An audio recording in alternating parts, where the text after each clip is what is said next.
na Ataramu wa Dawa Cia Kimerera kuma kaunti-ini ya Githii matongoretio ni murugamiri wa ruhonge rwa Herbal Society of Kenya no rĩoĩkaine ta Dr. Lydia Matoke ni maikitie ritana kuri atongoria na makiria ambunge kuri nyumba-ini ya icirĩro gutigirira ati ni moka na watho uri guteithĩrĩria gukorwo makirigita mirimu ngũrani iria kwĩrĩkanaga ndikoragwo na kihonia iria ikoragwo yathĩrĩirio ni marigitari kuma mathibitari-ini maugĩte ati kuringana nao matingĩagira kana matingĩagira kihonia kia mirimu ino gũkũrũ makiuga ati ni makoretwo na kahinda karitũ kuona ati matingĩhota kurigitana nĩũndũ wa watho kana kuona gũtirĩ watho ũrĩa ũmetĩkĩrĩtie tukorwo tukiamũkĩra riboti ĩyo.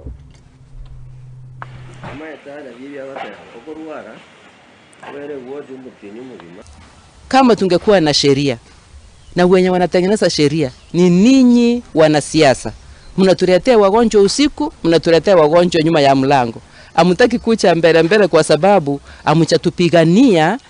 Kila wakati mkichaguliwa tunawapigia kura, mnaenda parliament, hamwezi kufuatilia mambo ya afya vizuri ili muweze kuhakikisha ya kwamba hata tiba asili imeondolewa. Kile kipengele cha mkoloni kinasema tiba asili ni uchawi.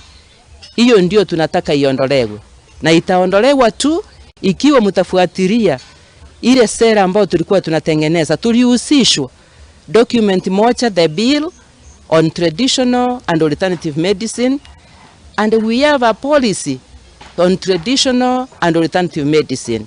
What are these two documents doing at the Ministry of Health? Why are they stagnating there? Can any of our politicians, please, you take the lead? You are our people. You get sick.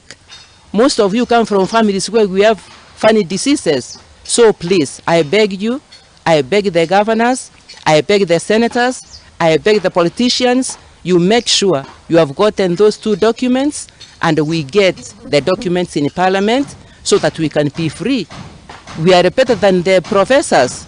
Mututenge sehemu katika kaunti yetu tuweze kupanda madawa na tuweze kuwa kila wakati tuko tayari kuweza kutibu maradhi yale ambao yanakosa tiba kwenye mahospitali ya kisungu. Hii ni matunda yake, na haya matunda inaweza ikachemushwa ama inaweza ikakaushwa.